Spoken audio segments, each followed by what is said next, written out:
loving me, I loving you.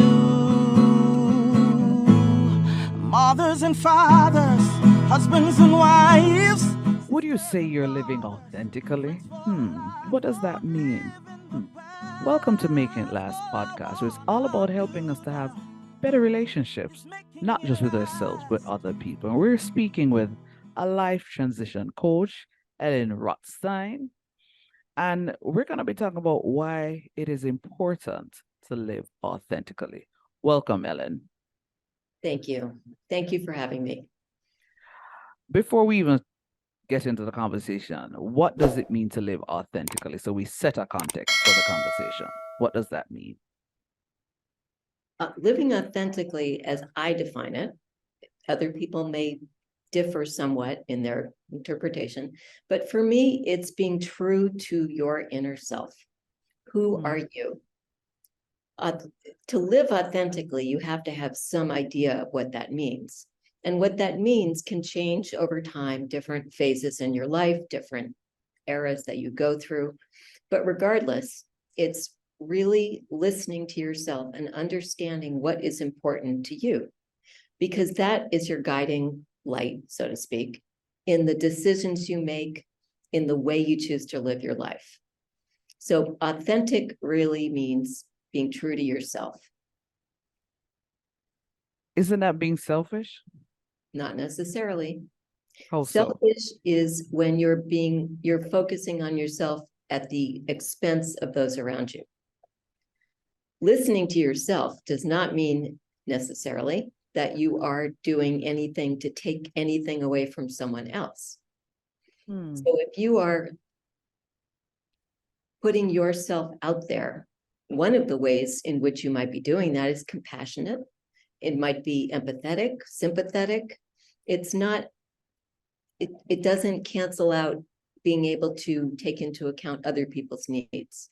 And in fact, there are people for whom giving back and taking care of and all of that is a value that they hold true, and that is one way in which they are being true to themselves.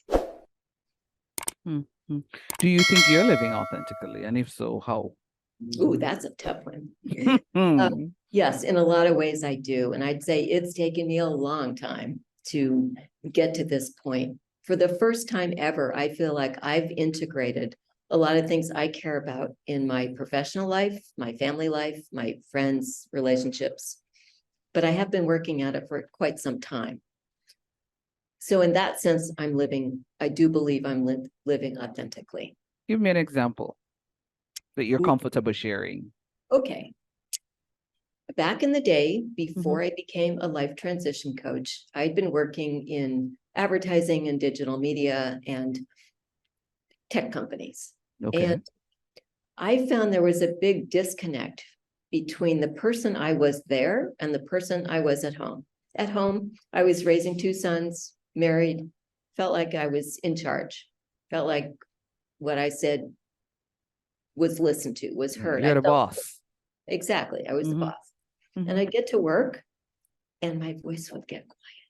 Not literally, but I felt like I was not being heard. I was not being seen.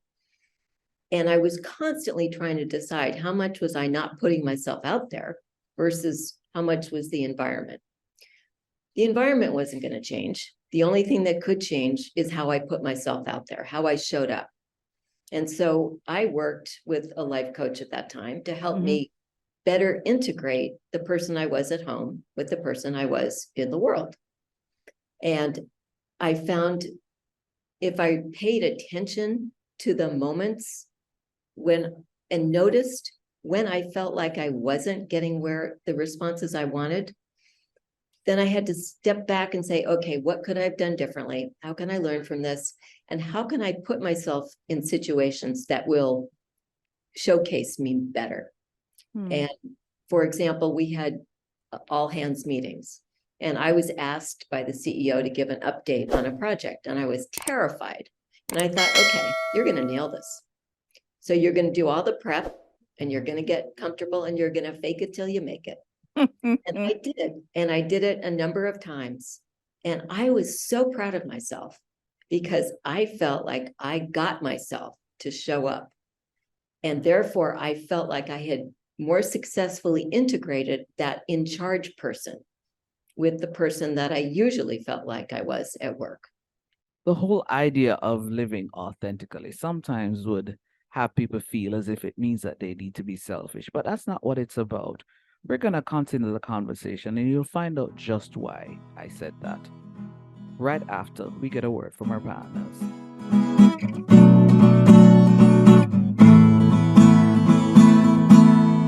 Making it last is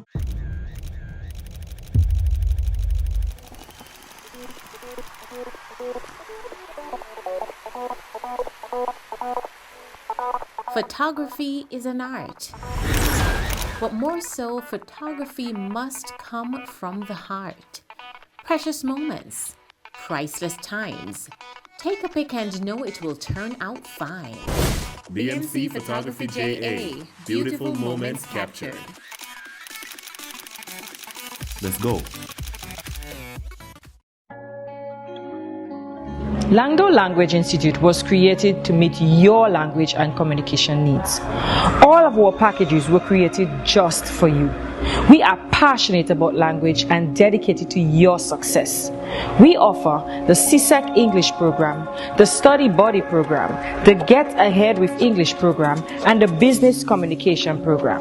Contact us at 767-285-0938 or email us at langdolanguage@gmail.com, because the real question is, how can we help you? You can't live your best life without a healthy immune system. Boost your immune system the delicious way with Zappy's organic juices and punches. Made from local produce with zero added sugar, our juices cleanse and revitalize your body as they boost your natural immunity. Try our delicious flavors: Beat It, Berry Bomb, Get Fresh, Ton Up, and Island Splash. Find us on Instagram at Zappy's Organics, or call or send a WhatsApp message at 1-876-779-8910 to order today.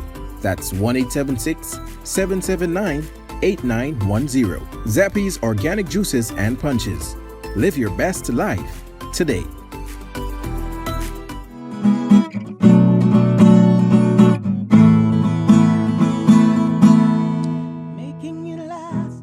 Authentic living is what we should all be aspiring for. Being true to who you are. Welcome back to the conversation. How has that positively impacted your relationships? It's impacted my relationship with coworkers from ever after. It gave me confidence that I was lacking. I no longer felt like I had to prove myself every minute of every day. And I no longer worked there because they had layoffs, and I was one of the casualties of that. You're living authentically. How has that negatively impacted some of your relationships, or has it? I don't think it has. Okay. I honestly don't. I think as I've gotten more comfortable in this view of myself, it's probably made me better to be around for other people. Because when one is positive and one is putting out that kind of vibe, you're more attractive to other people. They don't want to be around people who are complaining or unhappy all the time. Not that I wasn't that, but I think it's probably only been a positive thing. How did you get to the point where you got comfortable with who you are and said, this is how I will now then project myself onwards or from now on? When did you get to that point? Do you think it comes with age? But how did you get to that point? It's a combination. It doesn't automatically come with age, but Okay. you are afforded a certain perspective by growing older and noticing things around you and seeing patterns and seeing younger people and older people and all of that. So some of that comes with age, but you also have to pay attention. It isn't just automatic. I think you have to understand your strengths and you have to play to your strengths. And I know in school and in work, we're often taught to improve what we're weak on. But That's I true. decided that is not going to work for me. That is just a really negative approach because I will never be good at singing. I will never be good at math, frankly. I was great in algebra and geometry in high school, but that was the end of my math era. So I know, don't ask me to do something that's going to play to my weakness. Ask me to be in a room with a bunch of different people, help me, and I can help the conversation get going. I can bring out the people. I know what I'm good at. I'm a liaison between different people, and that's my strength. So I've learned that to play to those strengths, to find opportunities. When I work with clients, it's to help them feel comfortable so that I can ask the questions that should be asked to get them to make some progress in the area that they're stuck in. As we're wrapping up, if it is that you could encapsulate what has happened to you, or maybe with others, the whole idea of living authentically, what would that 3-step process be? It's probably more than 3 steps, but okay, that's fine. I'd say the most important thing is really identify what is important to you. And an exercise I do with my clients, and I've developed a tool to help them suss out the answers for themselves, is a core values question. What are your core values? What do you really care about? And then you can find ways in which you are currently aligned with those core values in your life and ways in which you're not. And as you're facing transition, it's really key to keep that in mind because you want to end up as aligned as you can be. Love that. What are your core values? And you would agree that that is something that can change also over time, or do you think that those stay? I think some of them may stay and some of them may change. Okay. With experience. Thank you so much for sharing, Ellen. But as a wrap, is there anything else you'd like to share before we end this conversation on the whole idea of living authentically? I would just encourage people to step back, be in a quiet place away from your phone, and think about what is important to you. And then ask yourself, are there areas in your life that are not working as well as you would like them to be? Are there areas that are working well? What do you feel good about? And particularly in the areas you're not feeling as good about, are there things that feel a little out of whack, out of alignment? Are there questions you could be answering differently about your life? And just take the moment to think about it. Take a few moments. And there's no right answer, and there's no right amount of time, and there's no, definition or rules about how to do this. But it's not a bad idea to do it periodically. Yeah. And then you can hopefully fine tune and live more authentically. Love it. Thank you so much for sharing, Ellen. It was a pleasure. Thank you. Thank you for having me. It's been a pleasure to be here. Thank you. This was Making It Last podcast, where it's all about helping us to have better relationships, not just with ourselves, but with other people. I'm Noreen Daly. Until next time.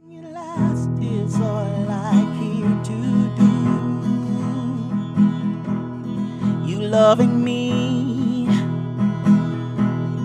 I loving you. Mothers and fathers, husbands and wives,